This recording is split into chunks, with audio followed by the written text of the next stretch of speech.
Afternoon, everyone. Call the Board Commission meeting to order for June 18th, 2025. Call. Commissioner Rotan. Here. Commissioner Lashecki.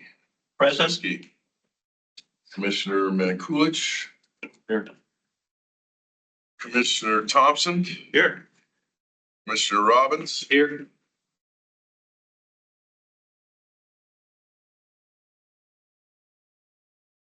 Yeah, sorry, Commissioner Betts. Commissioner Trainee. That's you, pretty much everyone. Commissioner Kessler is still absent, Stephanie's not here. Well, but where's her plaque? right there. All right, But you have quorum. we definitely do have a quorum. All right, gentlemen, sorry you just got to sit down. We're gonna have to say the Pledge of Allegiance, so. Mine. Pledge allegiance to the flag of the United States of America, and to the republic for which it stands, one nation, under God, indivisible, with liberty and justice for all. Anybody here for the safety minute today? Yes. That's going to fall to me, Mr. Chair, Steve Rebuffo. And we'll talk a little bit more about why you're hearing the safety minute from me when we get to the port director's remarks. Okay, but it's kind of a twofer today. When Ruth Ann was here last time, her safety minute was about Mount Spur and being prepared for potential eruption from Mount Spur. We've since had, a couple of months of daily monitoring that's been going on through the volcano observatory, and the status of the mountain has not changed in 2 months. It's advisory and yellow. It's been advisory and yellow every day. We get the daily reports. But I did want to remind everybody that nobody's called the all clear yet. So there's still potential that something might happen, and we could either be spectators, or depending upon how the wind is blowing, be in the midst of having to do some kind of volcanic ash recovery exercise. So you're ready for that, and just for your personal homes, please go ahead and proceed to take those same cautions as well. And I'll stop briefly to acknowledge the fact that Recognize Stephanie. Commissioner Kessler is online. Thank you, Commissioner Kessler. All right, so now you have a super. Somewhere in the bush. I'm short. Good for you. So you have a super quorum now. Yeah. And the only other item I wanted to mention from a safety perspective is it is that time of year where everybody gets their fast little cars out and their motorcycles out.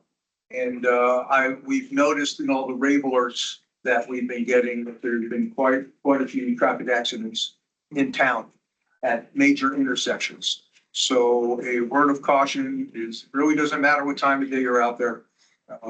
Take a little extra, exercise a little extra caution, especially at the intersections and in those parts of town where historically there's been a lot of people, pedestrians crossing roads, where there are no pedestrian crosswalks that just add to the challenge. So forewarned is kind of forearmed on that, and we'll see if we can't get through the summer. And that's all for port safety. Mr. Chair. Thank you, Steve. Do I have a motion to approve the agenda as written? So moved. Excellent. Any opposed? Hearing none, the agenda is approved. How about the meeting minutes from April 9th? I went through and I couldn't find anything wrong. I know. Right. They were a team effort, Steve said. I would accept a motion to approve. Commissioner Mankulich motions to approve. A second. Lashecki, second. Second by Simon Lashecki. Commissioner Lashecki. Any opposed? Hearing none, the meeting minutes from April 9th are approved. Before we get too far along, I missed who made the motion and seconded the agenda. Mike and Robbins and Trainee. Oh, First and thank you. second. Thank you, sir. Yes. Presumably you could get that from the recordings. Yeah, but it's a lot of extra work. It is. It's redundancy. That brings us to item 6, which is again, the board director's comments. All right, so I will give the port director's comments first. And then I saw that Bill Carlson is online, but I'm prepared to speak on the engineering stuff. And Bill, if you don't mind, I'd like to do that. And then you can fill in the blanks. Fantastic, Steve. Okay, thank you. All right, port director comments first. As you noticed, yours truly gave the safety. Ruthanna handed in her resignation shortly after we had the last port commission meeting. She got, as you could expect, a higher paying job with a contractor. So she has moved on and she gave us the proper 2 weeks notice and then moved on. So we have been in the hiring process for a new safety coordinator for the port. Quite a surprise. There were 25 applicants for that. We've whittled it down we put our selection committee together and we just did a preliminary review of the 25 and whittled it down to 7 that, and with HR's approval, you can do it this way. We will be interviewing 7. First 4 interviews will be this Friday. So I hope by the time we get back together again, for our next meeting, we will be introducing the board of safety for that. So I have to give thanks to Brian Pickard, who is the city's safety manager, who's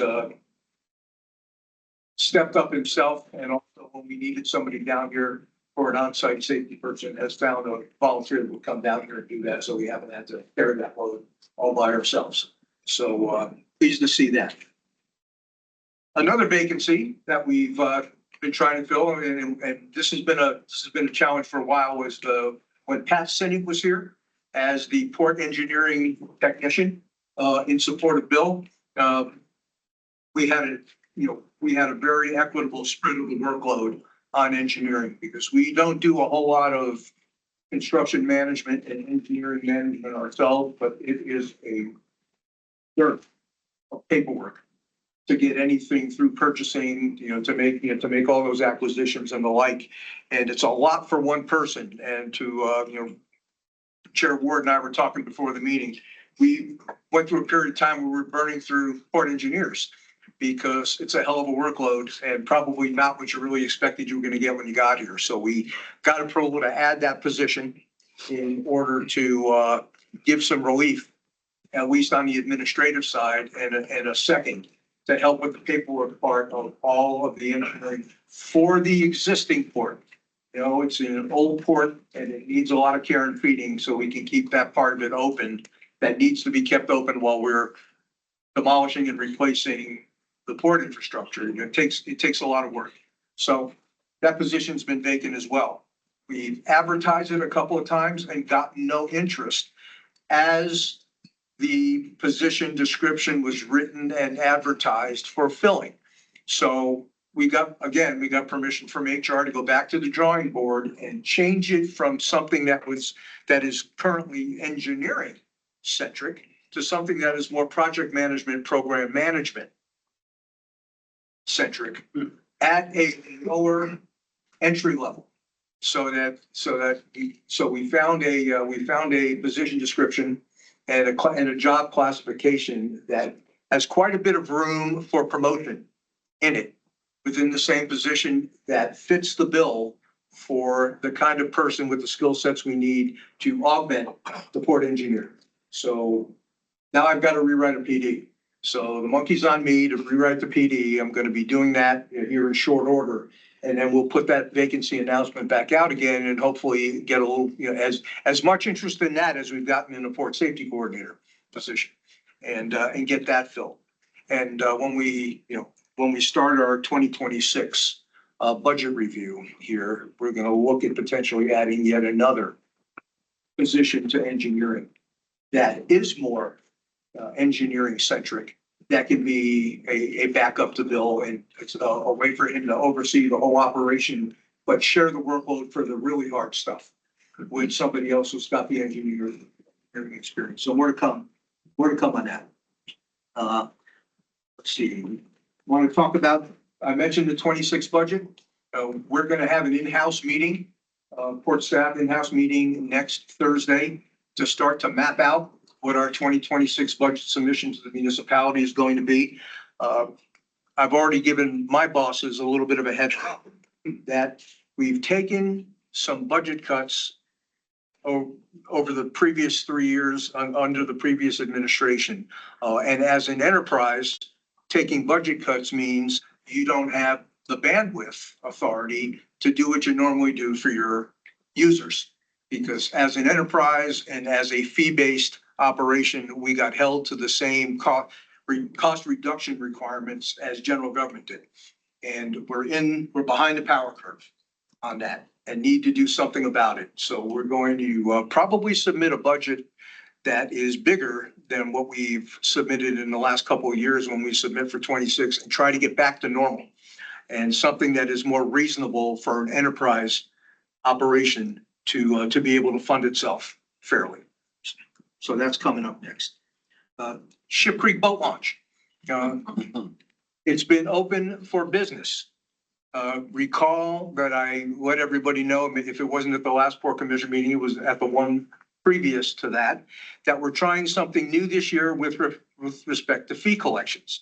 We've entered into a memorandum of agreement with Diamond Parking. And they put some signs in place out at the Ship Creek Boat Launch, and they are collecting a fee for us in addition to the parking fee if you're parking there and you've got a trailer for a boat attached to your vehicle. That will count for the launch fee. Trying not to get too sophisticated about this. This is sort of a science project kind of year. Part of it is to see if we're collecting any more than we collected when we just put the honor box up there and asked for $5 to launch the vessel. The fee is a little bit more now. We put two options in there. You can either pay for use or you can buy a season pass. And again, Diamond Parking is managing all of that for us down there because we just don't have staff to put on duty down there at the boat launch. Those of you that know how the water works around here, it's a small boat launch that has no water in it half of every day. So when people have to launch, it could be the middle of the night. When people have to recover, it could be the middle of the night. And we don't have staff to be able to do that and do what they were really hired for, which was manage the existing port. So thanks to Diamond Parking, they're going to help us do that. And at the end of the season, we'll take a look at everything that happened. Fits and starts, yeah, we've gotten some concern, some emails that have said, I got a ticket, I didn't know, and we've gotten a couple of those, and you should make the signs bigger because they're hard to see. So, and I get all that. And so I've made a few apologies as we go through the growing pains of trying this out. And it's only a 1 year, agreement because it doesn't amount to anything. Then we'll probably go back to the way it was and take our lumps. But it was worth a shot because we would like to see if there's a way to collect more than what we've collected in the past. And it's also an opportunity to get a better count of what the use rate is, because it's been a guess, except for the 1 year we had an opportunity to mooch off of somebody else's. Right. So some goodness will come out of it. Some more current information will come out of it. But so far the phone hasn't been ringing off the hook. But you got to be kidding me. What are you doing? It's been pretty well accepted otherwise. Maybe part of the reason why is because there wasn't a king season this year. So what would have been a very busy jumpstart to this thing has been pretty mellow. So maybe as we get more into the summer, some of that'll change. And I'm kind of mentally prepared for that to happen. But we've also gotten out in front of this and talked to the set netters, and they're aware that all this is going on, and they frankly agreed with the plan. So I'm not expecting to get any pushback from them. Probably some very constructive criticism, which is perfectly okay. But But as far as a surprise that this is happening, don't expect to see much of that. So more to come. And when the season is over, we'll make some time in this meeting. I'll pin the rose on Ronnie to give you we'll throw a slide up on the screen that gives you a recount of how the Ship Creek Small Boat Launch season went. This is year 2 of our 3-year responsibility to the muni to keep this going while the guys figure out what they want to do for real with the boat launch. But so we've got a little bit more time to try and hone something so that if we hand it over to somebody else or they tell us this is yours forever, amen, then we can then at least we have a basis for a plan. And just in the spirit of transparency, I do manage Easy Park, so that's where my question comes from. Did you guys RFP that contract to Diamond or? No, we did not. We did not because Diamond Parking is doing this now for the railroad. Remember, it's a railroad's parking lot. So this was a railroad contract, not a. Right. And that we were allowed to piggyback on, as I said, because it's a science project. Yes, Deshetsky, yeah, I actually think that this should work quite well. I mean, if it's marked well enough, I mean, they're pretty experienced. You know, I remember once I didn't overstay my welcome, and they were very quick to find one. You know, and but I think you're on the right track here. Yeah, and where we saw the value in it was, you know, they're down there every day, patrol. You hate to use that word because it's really not a law enforcement kind of thing. They're down there making sure that, you know, because you do everything now on your smartphone, that the license plate numbers that they have on record are the ones that are actually parked there, and if there are any gaps or that kind of thing. And they've done a really good job of that for the railroad. We don't have the same terms and conditions in our little agreement that the railroad has. So, and that's not to be expected until we do something a little bit more long-term. But if you want to talk later, talk. Yeah, so the parking lot is the railroad's parking lot? It is. Okay. Ames. Yes, Steve, is there a fee for park visitor parking? Oh, yes, which is different than it is if you have a boat trailer. And I don't know what it is. Well, there's not three aren't in these spaces for that are on the communities, but that's only like spaces. But if you want to go down to the park, you pay a fee. Right. You know, That's correct. If you, I'm sorry, if they go to the park, There are like 4, and I'm not positive on the number. I think it's 4 spaces that are associated with the park, the display. right there. right there, yeah, there's no fee. There's no fee for Okay. those. There's a fee for and those are shorter term spaces. So you're not supposed to park your boat trailer there. So, but if you want to drive up, walk out, look at the Navy display, go watch the sunset. And the Sea Services Memorial. Yeah, Limited free parking there. exactly. Yeah.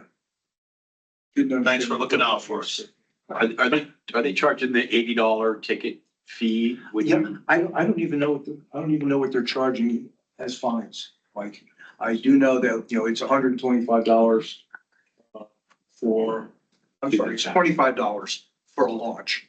It's $125 for a season pass, which is totally reasonable. That's pretty. Yeah, it's Yeah. pretty cheap, yeah. Yeah, oh, at least, yeah, well, we sort of negotiated that a little bit with the senators, more than they were used to paying, but not unreasonable and not onerous as far as they were concerned. So I judge the fairness based on, you know, the feedback that we got.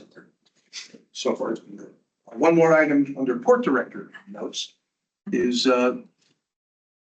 we're aiming to get on the assembly's agenda for approval at their July 15th meeting. The contract that was awarded, and I wish I could remember the name of the company we awarded it to pave the area between the South Transit Yard and where the big fence is behind Marathon that passes in front of the PCT. You know, it's always been part of the plan to turn all that dirt into drivable pavement. So that contract has been awarded. It's just a matter now of, it has been, we picked a successful contractor, had made the recommendation to award to purchasing, and now it has to go on the assembly's agenda for them to agree to that. And then we can give notice to proceed to the contractor. Phil, do you remember the name of the contractor? Granite Oh, Construction. Granite Construction. Yeah, thank you, Bill. Granite Construction. Got that contract. So that's a big deal. That we can turn that into something that's a little more friendly to your vehicle. Clean it up. Going back and forth over there. So that, that concludes everything that would have been a port director. I'll go into some of the engineering, or I'll wait my turn, however you want to proceed, Mr. Chair. I don't want to get. Can we, let's move into questions for the port director's Right. comments first. Any commissioners have a question? Mike? I No? think I asked mine, yeah. I thought you had your hand up. Okay. I did, but I would like to just touch briefly on the Emerald lawsuit situation. I know that we've lost, right? Well, But then that's only a certain portion of the panel that could have reviewed it. And I understand that we have appealed to the entire panel. there was, and let me make sure I get this right, because we haven't approached the subject for a long time, but I know it is back in the hands of the Court of Federal Claims where it started. When the Court of Appeals overturned the lower court's ruling. And this is me practicing law without a license, so bear with me here. Basically, it was, the instructions were, you have a pretty good case here. You picked the wrong reason. There are others you can try with. So we're not going to shut this down completely. We're going to, was it remanding? Is that the word? Remand it back to the lower court. And if you care to go back and have it reheard, go ahead and do it. And those arguments have been filed with the Court of Federal Claims, and I haven't heard now what has happened. I just know that they've submitted back to the lower court new arguments. So, Mr. Chairman, it will be, This is Ames Thompson through the yes, chair. this will be reheard in the same The same place it started, venue in the same Same court it court. started, that, when it gets on the calendar. that approved it initially. Yes. Yes. Oh, yes, you may rephrase. So this is James Baker. So really what this is the appellate court. Remember when you were in second grade and you took a math test and they said, show your work? They haven't said the answer was wrong. They just said, you didn't show the right work. Go back and show the right work. Could we get a report on that maybe for the next, when things happen? Because I see looking at Cheryl's budget data year to date, that the legal services so far is only 112, so 30%. Target's 42, we have 375. It seems like if it's going back to the lower court, that somebody should be working on making sure as Jim's example was, the math is, or the work is correct when it goes in. 'Cause this is a big chunk of change for the camp. Yeah. Well, and I agree. What we can do is under old business, put a standing item Okay. under old business. Would that satisfy the requirement? Well, that way maybe somebody makes a phone call to the attorneys before the meeting. Hey, this is what's going on. There's a lot happening and this is just a small part of it. But thank you. Standing item for litigation. Status. Will do. Any other questions for the board director? Okay. You want to go right into engineering, Steve, or do you want Well, to? let's give Ronnie his say. Okay, staff reports, operations and maintenance, Ronnie Poole. Ryan Poole, how everybody doing? operations and maintenance. I know Steve needed a breath. It's a lot going on, so I'll go ahead and step in. And so again, busy down on the port. We did some work, in the stevedore building, as far as with painting, laying flooring, et cetera, to get those guys back in their building down on T3. As far as with Matson out on the dock, we got a line guard fixed. Swallowing did the repair. So they're happy with that work on T2. And also the Coast Guard tested the emergency communication system on T2. It's been out there for a while. So Carl Foldenauer got that back online, and we can hear it for a mile out. So that's good stuff. The maintenance crew doing painting all around the port. Also the grass cutting, weed eating, et cetera. So very busy with that. We had a military exercise with SDDC a couple weeks ago. Jim got some pretty cool pictures with the helicopters flying right over the building and landing in the yard out there. And so about 100 pieces of equipment for the military, and that went well. We got a big exercise coming up into July to about the third week of August with Arctic Edge. So one of the biggest joint military exercises, Navy, Coast Guard, et cetera. And they are be renting some space out in the North Extension area, and then we're just waiting for the contract signatures to dry, and that'll be done here pretty soon. Cruise ships, we got the second of 5 next week coming in on the about 0700 on the 25th and staying overnight 26th, and so we're prepared for that. Lots of contractors on the port. We're taking care of, me and Jim taking care of everything with the security, forms, et cetera. Just a lot of busy, whether they're digging holes or cutting things down or dredging from the waters. A lot going on. Port maintenance, since Steve put out his advertising for hiring, I might as well do the same thing. If you know anybody that's energetic, hardworking, sharp, willing to learn, we're looking for a new team member for our port maintenance staff. Again, vessel traffic, very busy. And, it looks like business is increasing. We're getting more and more tugs that want to come over and get fuel. So, we help coordinating with like Island Voyager, different companies like that, as far as getting them set up on port call, teaching them the ropes as far as how to do responsible party forms so we can keep our finance department happy so we can know who to bill. So we're getting a lot of business going with that. Tours. I'd like to thank my partner, Jim. We're doing tours all the time, whether it's the second grade, all the way to Navy admirals. This building is, I guess, we would say, paying off handsomely as far as bringing in people that's interested, in the port. And so I'd like to thank our whole port staff for making my job easier. So that's what I have for as far as operations and maintenance. Here, here. We get busy during the summer. Yes, doesn't everybody? Well, Only time you can get anything done, no? and we always challenge everyone to come back in February Yeah, and see how you really like it. do some asphalting now. So the fender on T2 is taken care of?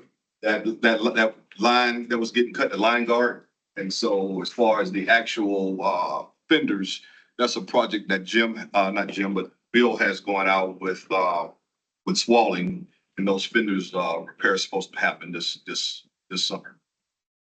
Okay, we'll wait for Bill on that one then. But can I just interject for a second? It's Steve Rebuffo, the board Yeah. director. The question you are asking was taken care of.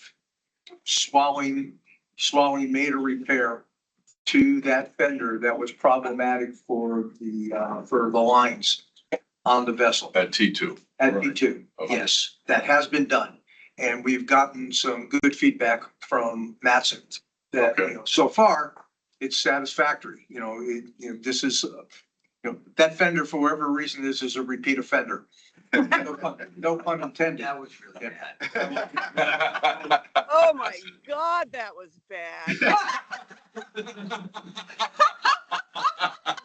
Please identify yourselves. From the side of the mountain, Stephanie. Of all the comments to be on the Oh my record that you can God. attribute to somebody, the commissioner online.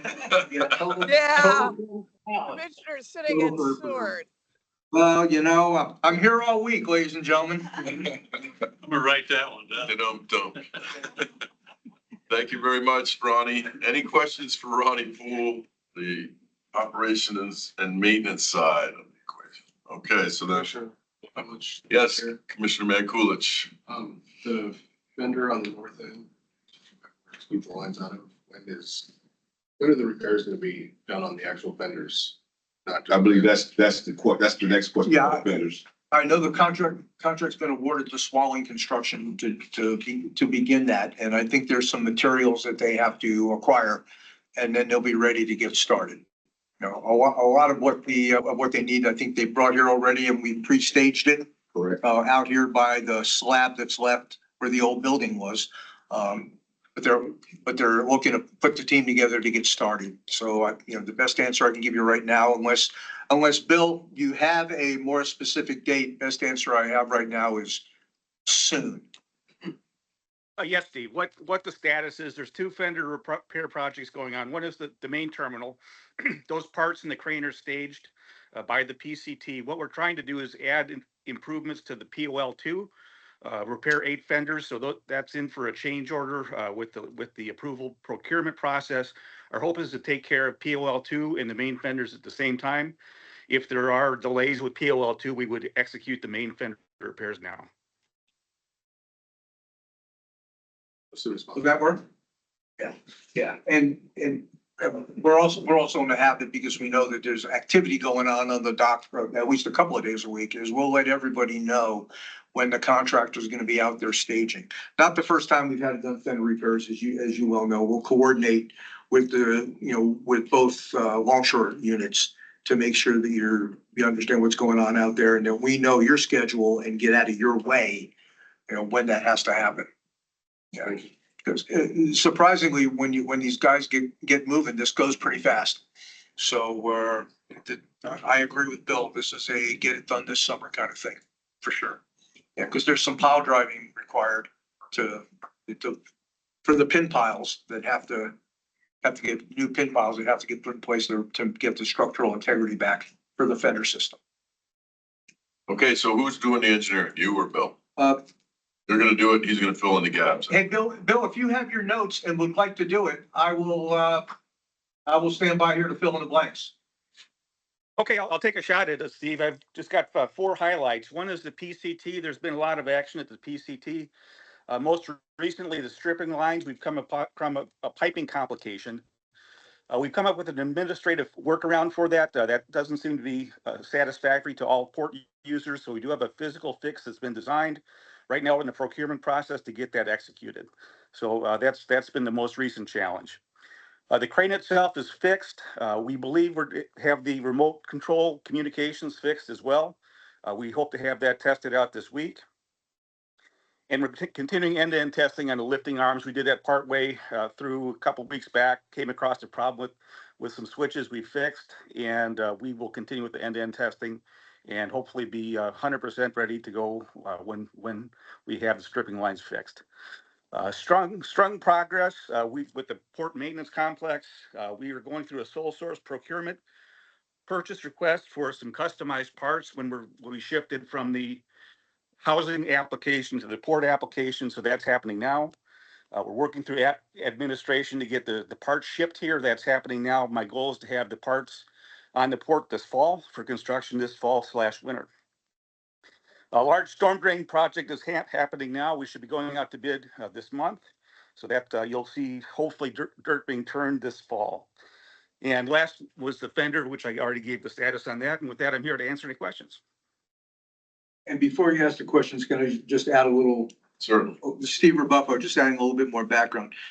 Start with the PMC, just to get you familiar with the terminology that we're using. Everybody knows about the sprung structure that was supposed to be the navigation center that the port took off the municipality's hands and have to convert it now into a facility that isn't a big dormitory, but something that we could use to rehome some of our functions here to free up another building for, who I hope Crane Maintenance will accept. So that's one less PAMP construction project that has to happen. And the current maintenance building is perfectly located, right where the new T1 and the new T2 are gonna come together. So the Crane guys, I think, can find a safe, efficient, easily accessible to the dock home right there. And so far, nobody's pushed back on that offer, so I think that's gonna happen. But we're gonna move the entire maintenance operation into this structure and call it the Port Maintenance Complex. So that's what PMC stands for. If you hear us, get into our local terminology, in our explanations, sprung structure, PMC, they're synonymous. But, we're gonna turn it into a facility that has three purposes. We'll store our sand, our road sand at one end. The maintenance guys will make a home in the middle. And on the other end will be vehicle maintenance for all the port vehicles. So it'll be the maintenance shop for that, all of the equipment that we need for all the maintenance that we do around here. That's the port guys' responsibility. We'll all find a home over there. Because of that, and because the building started out as a dormitory, and we don't need a dormitory, we had to add roll-up doors to both ends so vehicles could get in and out of. So the modifications that Bill was referring to was to add two roll-up doors on each end. And, one, I think we're gonna need one in the middle as well. And all that has been vetted with Sprung, which is the name of the company that's actually providing the facility. So all of those parts are gonna be sent our way. The other part of that you ought to be aware of is the whole, absent those changes and modifications and the parts associated with that we had to make, the entire structure sits on 13 tractor trailers. Some of them in Canada and some of them in Utah. And all that has to be shipped here. So that's first order of business now, is to put the contracts in place so that all 13 of those containers or flatbeds, haven't laid eyes on it, so I don't really know what the configuration is, can be shipped here to Alaska, and that we can put them on site and have it here readily available when we start construction. So that piece is in motion right now with the purchasing office. It's an invitation to bid that has to go out, and we're working all that with purchasing. So that's how, that's a pretty heavy logistics movement to make that happen. But the wheels have started to turn on that. Question. Sure. That's Commissioner Betts through the chair. Could you clarify, is the entire build, are you saying the entire building is in these trailers? Yeah. It just, I was unclear on what the abbreviation, you said the port maintenance facility? Complex. Complex, okay. First, I thought for a second you said port maintenance structure. EMS wouldn't work. Commissioner Tom Thompson, yes. What's the timeline on the completion? Well, we hope to have the entire thing finished by end of summer 26. Okay. Yeah. We'd like to get it partially done this year, at least enough of it so that we can put road sand in it, that we have been, our good friends down at North Star have been graciously giving us space to move some of what we need for road sand for the port down here close to the port. And then we keep refilling that from the municipality's storage facility. But we would like to have the ability to put all of it on the port, and readily available to all of us, and not have to do that gymnastics, all winter long. So we hope to get at least that part done this year. But we'll see how it goes. Thank you. Commissioner LaSession. Commissioner, have you disposed of the stainless steel toilets in this building? Was that something, or am I confusing it with another building? No, that's No, not you're right. not, you're not at all. There were a lot of pieces parts to include showers, portable showers and all of that were part of what was acquired. And the answer is yes, we have.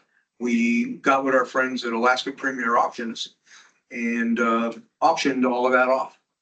And we got some proceeds from that, you know, don't think it was gonna be a dollar for dollar arrangement. But, you know, all of that excess stuff that isn't required, we saved a couple because we're gonna have to put restrooms in the building and we saved a shower that has to go into the building. But aside from that, Simon, all that other stuff's been good. No, I was curious because you said everything's down in the lower 48. So I guess all that stuff was up here. Right? Yeah, Okay. all of those pieces parts were in the Parks and Recreation warehouse in Eagle River. Oh, okay. Yeah, so we took that burden and that space hog off of their backs. Boy, I think this was this time last year. We were able to get rid of all of that. Thank you. So you got a toilet with each piece of sheet pile apparently. It was easier than trying to make toilets out of sheet pile. And the only other comment I wanted to add was, this deal with the stripping lines is the latest setback in getting the PCT open for use. It's incredibly frustrating for us. And we, committed to the response, committed to the getting it done as quickly as possible. This is as important to us to see in the rearview mirror as the whole flushing and soaking business was. But it can get done in far and away less time. I respect the concern that the petroleum users have of using an administrative procedure to fix a construction problem. Is it, can you do it? Yes, you can. Does it do anything to decrease the margin of error that humans tend to make? Yeah. No, it doesn't. And in that world, I appreciate that nobody wants the monkey on their back of potentially having that happen. So we're gonna get this done. We're a little challenged as a city department to and the reason why it took so long to do the flushing and soaking piece was philosophically getting on the same page with purchasing about what the right procurement process is. Can you sole source it to somebody who you can turn loose tomorrow and can have it done in a week? Or do you go through the invitation to bid process or the RFP process and then eventually find yourself with the assembly we're still dealing with that. What's the right acquisition process to use for this? I ideally would love to be able to do this sole source because we have a company that knows the POVI. This is not a PCT issue. This is a POVI. This is a POVI issue that knows the POVI like the back of their hands and has done work down here for us on short notice to fix problems worse than this, if you could believe it, and has done so successfully. So if we're allowed to execute this thing the way I would like to execute this thing, then once we have the cost and the materials we have to acquire are probably readily available right here in town, we can get this thing done pretty darn quick. And so I would like to make another suggestion to you, Mr. Chair. And let's add another old business item on the agenda so that we put on the calendar a PCT update. Every time until we don't need to anymore. Until it's up and running. So Might it make sense, Steve, to have the proposed fix drawn out and submitted to not only port staff, but the petroleum users for approval or at least for input before you move forward? And no objection to that either. Just to remove any chance of issues down the line. Yeah, we've got a preliminary design that we're using to do some costing. All right, whether or not that's been shared with the petroleum users. I know there's been a lot of talk about what the solution is, but I don't know if anybody's laid eyes on a drawing that isn't other than us.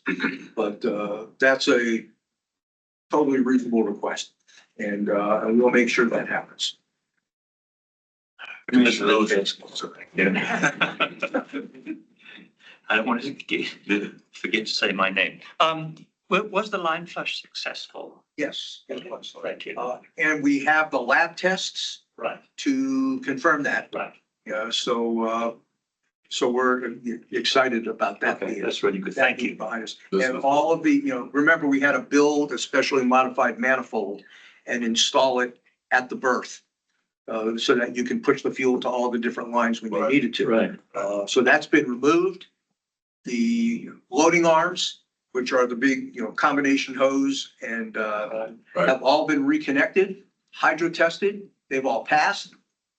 And so, as I said, and Bill referenced the issue with that we upgraded the antennas for the remote control. Right. We know the hydraulics work, and we also know that the loading arm controls inside the control room work. And the cranes was updated. Yeah. Yeah. Let me ask about the gangway as someone who has a personal interest in that. I think did we award a contract for the gangway? Bill? We've made the recommendation to award, Steve. I haven't heard that that's been accepted, but we did make the recommendation to award the gangway to CCL. So, yeah. We should, it should be very shortly. We should have that accepted and be able to issue the notice to proceed. And I'm going to attempt to anticipate your question, Commissioner Mankolich. We also have the contract let for the bull rails on the Morning Dolphins, and that will happen this summer as well. Commissioner Coolidge. I guessed wrong. Commissioner Mankiewicz to the chair. I had 3 questions. The bull rail, the maintenance on the benches, the capstans out there is supposed to be happening. We talked about this previously. Has that been assigned, and is there somebody taking care of that? Marty, do you know where we are on the, That's another question from Bill. okay. And then Bill, did you hear the question? I believe I did, Steve. Commissioner Mankulich, I understand the question is on the quick release mechanisms? the quick release mechanisms, the winches, the training video that you guys provided says that there's supposed to be regular maintenance done on them and checking on them, and they need to stay on to stay warm, right? Like in previous practice has been not. Yes, Commissioner. I've been working with a company called Washington Chain on that. There's an annual maintenance that's supposed to be done to test the device that measures the pressure on that quick release. So I have made contact. We haven't heard back, and it's been about a week or 2 since I've last heard from them, but we are actively working with Washington Chain to send a team up here to fix some damage that was done and also to provide training. And then just a question, the stripping lines, what is a stripping line? Is that? Stripping line, what that is there's some fuel left over in the lines at the completion of a fuel movement. The stripping line allows that fuel to be delivered to the end customer so they get all of their product. Tied to a stripping pump, which ideally should be in the same berthing line that the fuel came in on, but is not. So we have valves that are switching over, Yeah, and that's the contention. We is have they don't- stripping lines that go to stripping pumps, not on the same circuit. And they don't want a possible And that's contamination. not a good thing. Yeah, while there's a way around it, like I said, it requires a whole lot of movement of valves. It's such a duplicate to make it happen that is an unacceptable permanent solution. Then with the possibility of somebody doing it wrong. And then there's always the possibility of somebody doing it wrong, absolutely. And so let's unscrew that before we actually start to use this thing on a frequent and recurring basis. With the fix, there's always a possibility. Yeah. Commissioner Rota. Yeah, I've got a question. On these modifications we're gonna make, is that gonna take us back to ground zero as far as the inspection for usage? Preparation for usage? I don't think so, but it's probably a good idea to run the traps. I don't think we have to redo any hydrostatic testing or anything like that. Yeah. But it would be a good idea just functionality wise to make sure everything is working. There's So no, we're not gonna be going backwards, essentially. gosh, I hope not. I think we've invested enough time in trying to rectify all these issues and making sure that once those corrections were made, that everything up to that point is working. But, we'll see. We'll see. Don't mess around. Don't cut corners with petroleum. I get that. Okay, any other engineering topics to cover or questions for engineering before we move on to? You got an engineer and a guy practicing engineering without a license Right. today. Right. What a sweet treat that was. Item C, the pimp, John Daly. Yeah, John Daly, Port of Alaska, PAMP Engineering Manager. So I just have three active projects. I'll give a brief overview of. The first one is the administration building transit shed demo, which was more or less complete. That was our old office and the transit shed over there. They're done with the physical work and we're just in the project closeout phase right now. We have to reconcile a few minor change orders and close out the budget paperwork. Actually went pretty well. Little lag in the paperwork to close it out, but they were a good contractor. Got it done. The next project is the NES1 North Extension Stabilization Phase 1, which they've been working on for a couple of years. They're currently dredging. They were dredging with a 14-yard bucket. They switched to a 7-yard bucket because they got up near the shoreline and they got into some clay and some of the cementous stabilization that we put along there. They're having to dredge a little bit of that was planned so that they can put the rock in at the revetment at the right angle. So that's what they're doing. They slowed down a little bit when they ran into the harder material. The plan, they've recently mobilized 2 barges that you can see out there. They're the rock barges. The plan is to, after the 4th of July weekend, they'll outfit those barges for rock. And about mid-July, they'll start placing the remaining rock on the revetment. There's some very large piles of different gradations of rock out there. And that whole thing starts about mid-July. When they start in on that, there'll be 2 kind of operations. There'll be a water side and a land side. Granite Construction will be doing the land side with some large backhoe types of equipment. And then the water side, they'll load rock onto the barges, haul it out there, and Manson will place the rock with the derrick barge. So that will go on. The rock placement will go on from about mid-July to the end of August. And then there'll be some more dredging, and the dredging should be done by October. And the whole project ought to be complete. So that's NES1. It seems to be going well. They're on track and a little bit ahead of schedule, but that. Then the final project is the T1. That's the new Terminal 1. That's a very large project for the port that replaces Terminal 1. The contract has been awarded. There's no physical work going on here, but we're in the phase of submittals and materials procurement primarily. And there's a lot of that going on. As you can imagine, the piles, 6-foot diameter piles, very expensive, and a lot of precast concrete. So that's all being ordered and fabricated, mostly ordered now, but the fabrication is going to start soon. Most of that's in the Seattle area, some up in Anacortes, some down in Tacoma. They'll be fabricating, piling. We will probably send some people down at some point to inspect some of that. And then that all starts getting shipped up here early next year. They will be constructing a relieving platform in the north extension. What that is kind of like a dock on land, if you will. It's got some piling and a deck so that they can do very heavy loads on it. They'll put a crane on that. And again, it's sort of like they're just sitting right on the ground. They'll be picking these very large, 250-foot long, 6-foot diameter piling off and stacking them in the uplands.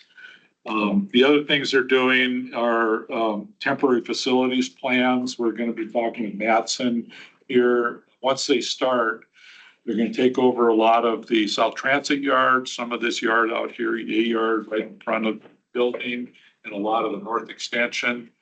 And once they start construction, there'll be job trailers, construction equipment. It'll kind of look like, Normandy and VA sort of thing. And so we're starting to coordinate that and let Matson know how that's all going to play out and how Matson's going to have to work around them and things like that. So a lot of initial activity, but no site work at this point. So that's my general overview of what's going on. Mr. Chair.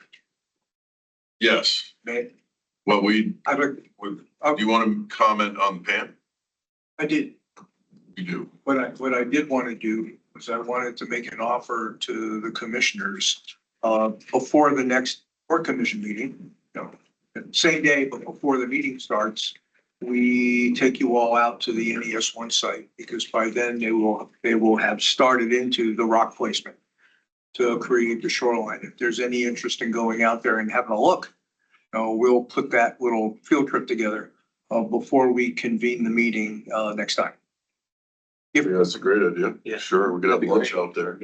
Okay. Us and the kitty wakes. All right. Yeah. The threat will be either Ronnie or I are gonna Oh, One interesting thing you might find, at least I found interesting, was we had a meeting with Manson. They're a very good contractor, and they have a conference room with a big table, and they had their charts and maps out there, and they actually produced a small scale version of their derrick barge and their tugs and their barges. So it's sort of like the war movie where they move it around.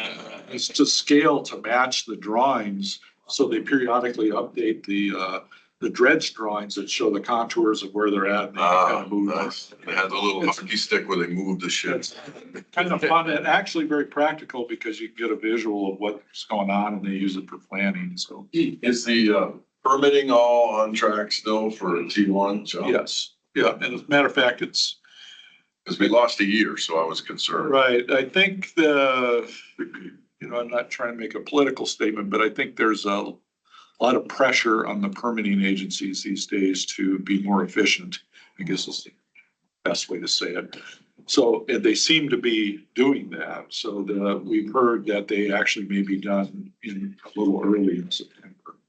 So they have less people, but they're more highly motivated to get the permit. And I can back that statement up because at the last AAPA conference I was at, there was quite a bit of conversation about how quickly the permitting agencies are turning paperwork that's been, that used to take a year and a half in the past. So I think for a while here, we're going to benefit from the motivation, and they are doing it with less people. Do you have a question, Mike? Oh, I thought you had your hand. I did, I got it answered. Okay. Anything else for John on the PAMP? Before we move on to Cheryl on the finance side of things. I'd just like to say good morning. Yes, good work. Glad to see you on this board. Cheryl, do you have coffee before this portion? Oh, I can be brief. I can just say, you can ask me any question you want to know. So overall, it's a pretty, everything looks as we've anticipated that it would look when we do our projections for, the bond revenues and the tonnage that supports the bond revenue sales, right? So that's kind of the world we all live in. The tonnage at the bottom of the page is slightly ahead of 24, 23, and 22. So all of those tons collect the tariff surcharge, which supports the bonds that we've sold, which you'll see the debt service under your operating expenses is $10 million. So all of the collection above in the revenues that say debt service and surcharge are in support of that debt payment. Now, the debt service payment doesn't get made till the end of the year. The majority of it, we have a small one, $2.7 million in June will get paid, but the remainder of it will be paid in November and December. So, you know, tonnage, the consistency in tonnage is a really great message to take away from this report. All of the expenses are pretty straightforward. It's in keeping with what we've anticipated. What we do see, like for the non-labor, accumulates a lot of the work that the guys are doing and have already reported on. So we've seen, you know, and I'm not sure if you followed, the municipality has recently changed their procurement level for sole sources, and they did a lot of great work as far as like what the cost of services were 5 years ago versus today to support their Title VII changes. So just been reading that and looking at that, you know, we've seen that in the procurement of the services, like for repairs, for fixing the seal or the bull rail, everything has just gone up in cost. So we're trying to keep a pretty close eye on all of that to be sure that we diligently, you know, procure the services, have the funds available to keep the business running. So it's a little bit, you know, not quite number oriented, but really kind of you know, where we think what this represents to us in the revenue collection and the expenditures. Cheryl, actually, Ron, this is Stephanie. May I ask Cheryl a question? Absolutely. So Cheryl, I didn't quite catch that. Have the procurement processes made things better or more difficult? That was I missed a couple of keywords in there. So they revised Title VII Right. with a lot to increase the amount of authority that the departments have to procure goods and services for repairs from 5,000 to 10,000. And the construction services that we can procure at the port level was revised from 10,000 to 25,000. So the supporting work that the purchasing department did. So Yes. they did a lot of great information for us, even just in our budgeting, you know, when we budget, right? To know like, these are the actual realities of what we're up against to keep everything repaired and, you know, the services provided. That's great. When did those changes go in? Did you say 7 years ago or 5 years ago? Oh, so the original setup for the $5,000 and the $10,000 were, I think it was 10 to 15 years ago is what Okay. So it was, their message was like, it was time. And don't quote me, Stephanie, on that. I can get you the exact AM if you want to see it in AO. So I can send that because it had a lot of good information in it. I used it for, you know, just like I said, estimating what the cost increases are for us to provide the services. So. Okay, good. I was just curious. I'm sort of interested in that now, just in terms of how we can become more efficient, you know, as a government entity, not we, the port, but really the whole municipality. And I was just wondering if that was implemented in the Bronson administration, that raising of the cap, or whether that was prior to the Bronson administration. No, it was just in April this year. Man, okay. It was very brand new. Yeah, it was very brand new, and it did streamline purchase. Yeah. Yeah. That makes sense. Anybody else have any questions for Cheryl on the finance report?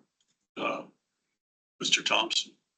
Commissioner That's Thompson? a question. Certainly. Cheryl, help me understand the debt service line. Did you say that that's the surcharge? So the debt service is an expense that you have, right? That's the bond payments, right? The bond payment for principal and interest. All right, the development of the way to pay for that, because the port is all user fee based for all of our expenses, is in your revenue section. So the revenue section at the top shows your wharfage for the surcharge for cement, petroleum and cargo. All right, I was looking for the revenue side of it. Yep, so Thank you. Okay. so this supports your debt service. So there's a pretty wide difference between the budget and the actuals.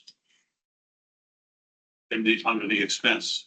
Right, because the actuals, we haven't paid the debt service for 25 yet. We only pay, it's a once a year payment. So it's, So where's the 45,000 come from? so the 45,000 is a payment that for services, for Ross and his team to manage the money, right? That every month. Okay.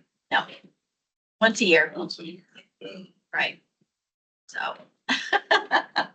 So like, we couldn't do it without them, right? So that's Sure. the whole, that's the whole group that supports us in our quest for, funding the PAMP. So the annual tonnage looks, I mean, the numbers are petroleum bulk dockside is up somewhat, not crazy, but shoreside petroleum's up, at $172,000. That's significant. Any idea? Yeah, so that's all the tonnage that comes through from the refinery. I mean, that's all timing for the users, what they use. So a lot of times when we look at it with the bonding agencies and the bank, right, we tie those things together because it's all commodity based. So they look at it together. One more question, Commissioner So some clarification.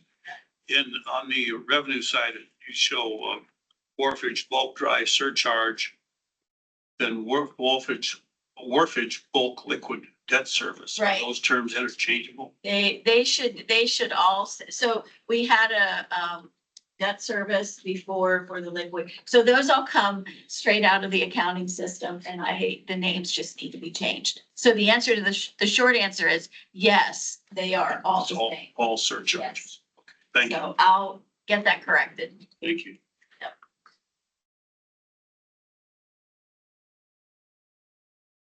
Any other questions for Cheryl?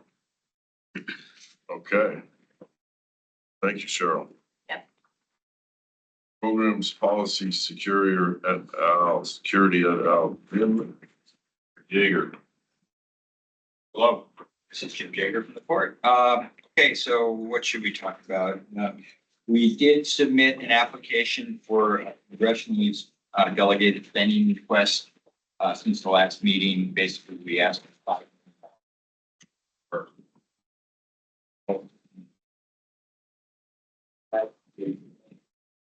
and we'll find out probably late next fall whether we will get that. The PIDP grant applications open back up in August, and we're working on that. For camp-related projects and all of the projects. The DCIP, the Defense Community Infrastructure Program grant, opened back up. It's due July 1st. We are pursuing that. We were originally going to go after money for the small boat launch, if you remember. We determined that that grant application was not right, so that it was not going to be successful because of some specifics in the grant requirement language. So we've stepped away from that, and we're going to go back to electrical system upgrades related to our expanded bets. And that's due on July 1st.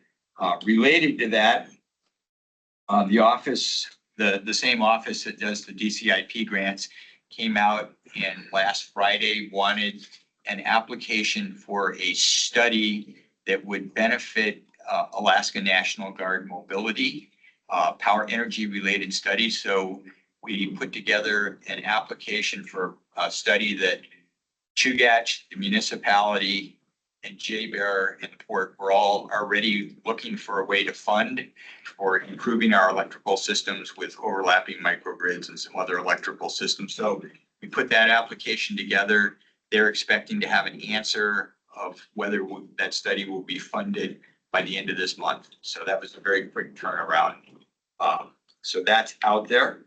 Port Security Grant Program, we're still waiting for the fiscal year 2025 grants. Those have not, the notice of funding application has not come out yet. Okay, that's it for grants. For programs, our access control system upgrades, the grant technically ended the last day of March, March 31st. So we're in the process of, we are not going to be able to spend, because of the false starts we got while we were using the Muni IT department as the project manager. We are not going to be able to completely spend that grant in time for the deadline. So we're in the process of bringing together how much it would be spent by March 31st, and we'll be closing that grant out by August. Project itself is being installed.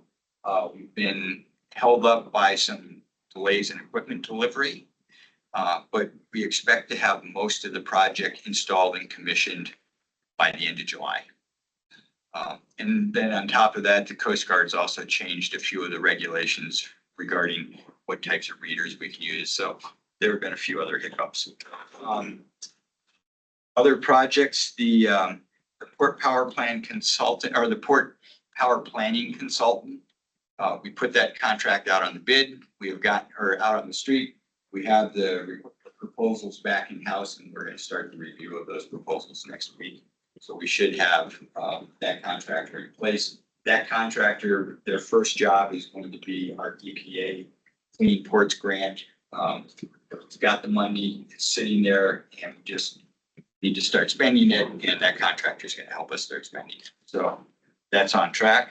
And then the original BEST program for our original section of the battery, that is out on the street right now. There's been amazing interest in it. We had 12 companies at the pre-proposal meeting. So we expect to have that contract, those proposals back very quickly, and we'll start reviewing here before the end of the month. I think that's it. Thank you, Jim. Any questions for Jim on the programs, policy, and security? And Mr. Chair, if I could just add a comment. This business with the battery energy storage system is a really big deal for us. Recall, we've been, one of the, on that slide we showed, it says, what keeps the port director up at night slides. Aside from the corrosion issues that PAMP is addressing, the other one is the fact that if the feed from Chugach Electric ever goes down, there's no power here to keep the port in operation. There's enough to safe everything that, all the facilities at the valve yard and on the cargo docks, but there's not enough to keep the place open for business. So this battery energy storage system is step one to creating an environment where, should we lose that feed, there's power to stay in business. It's probably not enough to do it for extended periods of time, but it's step one in what'll be an array of batteries that, that'll help us solve that problem of not having enough, power to stay open. So I'm pretty excited about that. That's a huge step in the direction, in an evolution that kind of gets lost in all this modernization program business, but is pretty important from an operational standpoint. For sure, I'd also like to say that's extremely exciting to me. I think a really great example of homegrown Alaskan ingenuity with so much research coming out of the Alaska Center for Energy and Power and microgrids being deployed across rural Alaska. Many large cities across the country are now using the innovations in rural microgrids to harden their own capabilities. And I think it's great to see that scale coming to Alaska first or early through a project like this. Appreciate that. I give all the credit to Jim for championing this thing.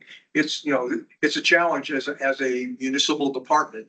You gotta enter into agreements, and just you, not the city. You gotta enter into agreements with the utility. This is territory that really never has been investigated before. So there's been quite a bit of uphill climb that goes with this.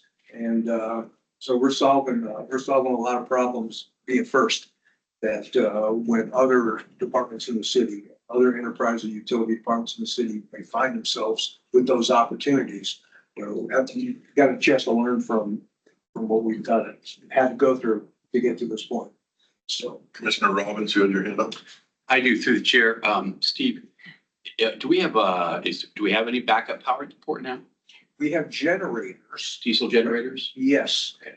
only to be used to safe the facility. In other words, if there is ship to shore crane operations going on over the top of a vessel and the power goes out, you don't know how long that power is gonna be out, and you don't know where in the tide cycle, it's happened. Well, you do know where in the tide cycle it's happened, but you don't know what that configuration of containers hanging on cranes over the top of a ship.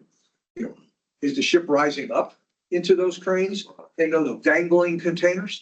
Or is it going the other way and buying you a little bit of time? So what you've got to do is you got to take all that crap away from the vessel so that if it has to pull away from the dock, it can do so safely. And so we have power enough to do that. Same thing if there's something going on the petroleum, the motor operated valves, for example. And enough power to the hydraulic systems so that you can safe the operations between a tanker or a petroleum barge at the dock and the facility itself in case they have to pull away because we don't know how long this is going to last. So we've got enough backup power to do that, but not enough to stay in business.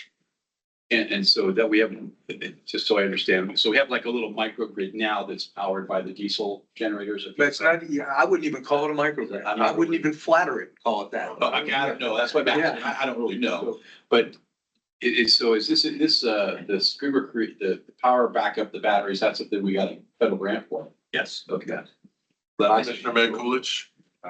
Through the chair, Commissioner Robbins, the cranes can do one function at a time with the generator on.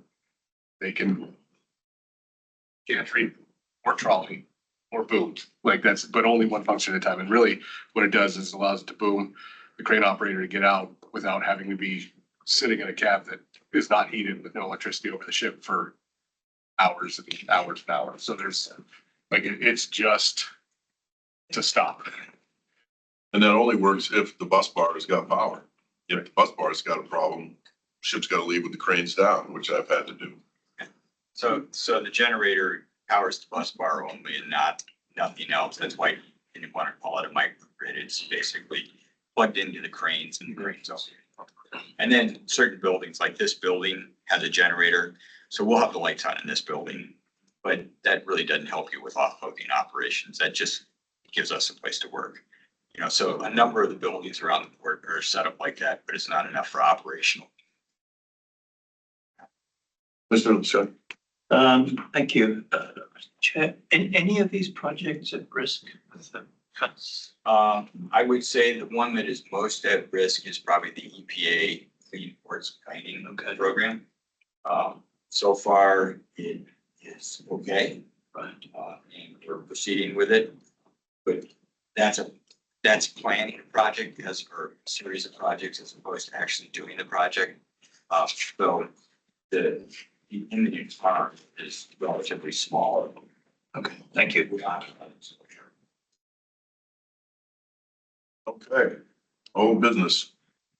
We're gonna add those two items. There is currently no old business, but one of my action items from this meeting will be add two. Until you tell me stop. Items for old business, and one of them will be a standing update on the status of the litigation, and the other will be PCT status. Excellent. No correspondence received. No new business other than those items that we've slated for old business. Nothing that requires you to vote. Anybody signed up for public comment? Anybody online like to comment?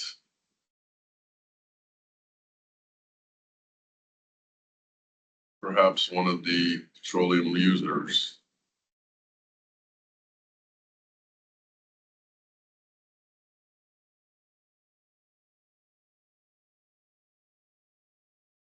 Hearing nothing. Board director's closing comments. We had a lot to cover today, so thank you for your patience as we walked through all of that. And, yeah, I appreciate the guidance on adding a couple items for what'll now become old business that will stay, keep you guys abreast of. Some of this stuff is, pretty important to have on the record. So let's go ahead and, in all fairness, let's go ahead and do that. But, aside from that, I don't have any closing comments. So I will just applaud support staff who doesn't hardly get enough credit for what it takes to keep this old place open and operating. I'm speaking from the choir because if there's anybody anybody who's been generous with the comments over time, it's been this committee. So, and we appreciate that, but, You're here. couldn't do it. Couldn't do it without these very capable people. Commissioner comments. Go around the horn, starting with Stephanie, since she's been short. Excellent meeting, and yes, it was information packed, and I really appreciate it. And glorious day sitting here on the water in Seward. My God. So, thank you. Commissioner Kepler. Commissioner Betts, do you have any comments? It's encouraging to see that there's been such a strong response to the open safety manager position. That's the truth. I also think and echo that it's a great idea to pursue the transition of that engineering technician job into a project management role, and hope that means similar interest job market. I think both that transition and the job reclassification and the outsourcing of the small boat harbor parking issues, usage issues are great examples of optimizing around the port team's capability and bandwidth. And it's clear that the team's been up to some really great work and extremely productive over the last couple of months. So thanks for everything.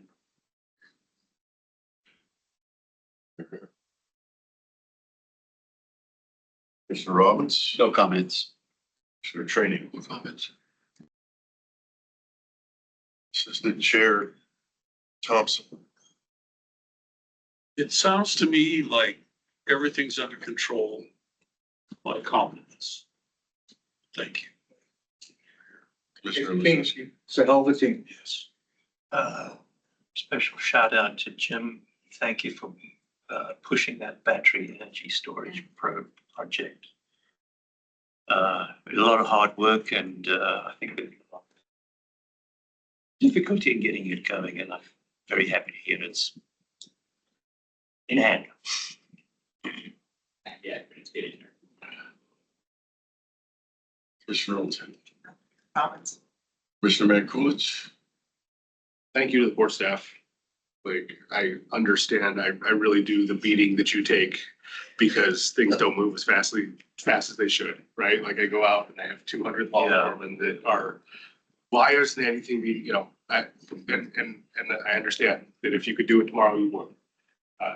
Thank you for the, Process. Thank you, Commissioner Mankulich. So from the chair, I would like to thank the port staff as always for their support, and Port Director Rebuffo in particular for his extensive explanation about the PCT issue, which I believe will be resolved to everyone's satisfaction shortly. I appreciate the acceptance of suggestions to involve the users so that it be done to their satisfaction. And we're looking forward to that being online as soon as possible. We're looking forward to the end of T1 or at the end of the North Extension, and then the beginning of T1 on PAMP. That's these are exciting things And I would like to just call attention to anybody who doesn't get the Coach the Trail magazine. The reporter specifically asked me not to embarrass him. Which is kind of foolish because he knows, I have to. Balled in the plane. The Air Force. He has a whole box of these. If anyone did not get this in the mail, I received mine in the mail. I don't have one. I received it in the mail and it's a very nice article. It's well done and it's kind of the kind of thing we always look for with, basically Fort of Alaska, cheerleading and it goes into very specific numbers about how important we are as a port and, I'd say well done, port director, and I want mine signed, so I can have it. I'll leave it here. I have to go get my Sharpie. Let's get the hand. The auto pen, yeah. Yeah, the other.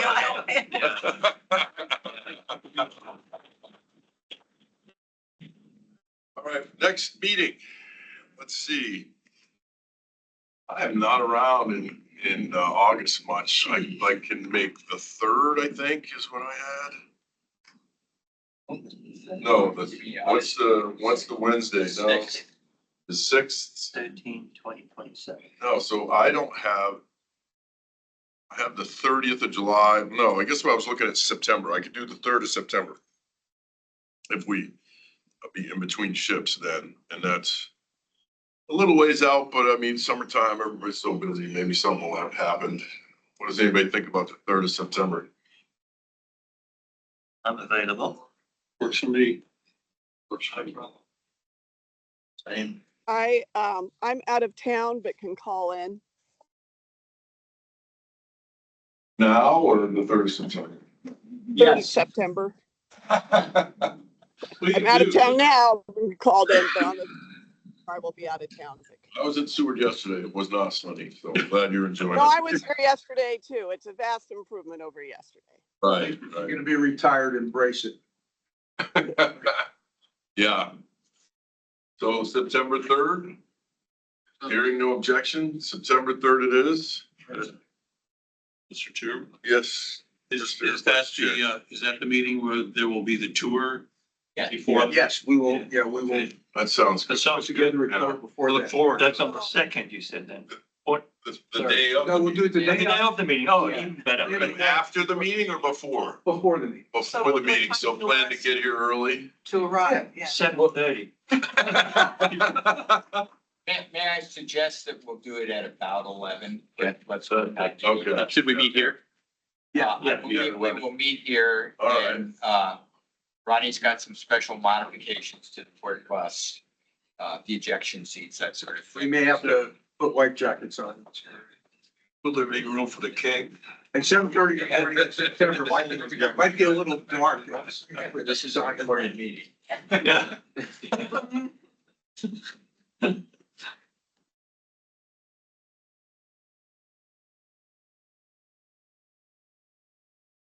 Tour of the. Wow.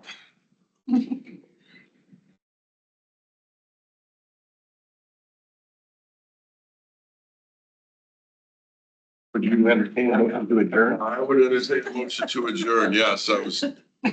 Is that seconded? Second, Yes. Mr. Robbins. Motion by Mancoolidge, second by Robbins to adjourn. Any opposed? Hearing none, we are adjourned. Well, Hoorah. meeting. Turn this. Turn this off. And you can't turn it off, but.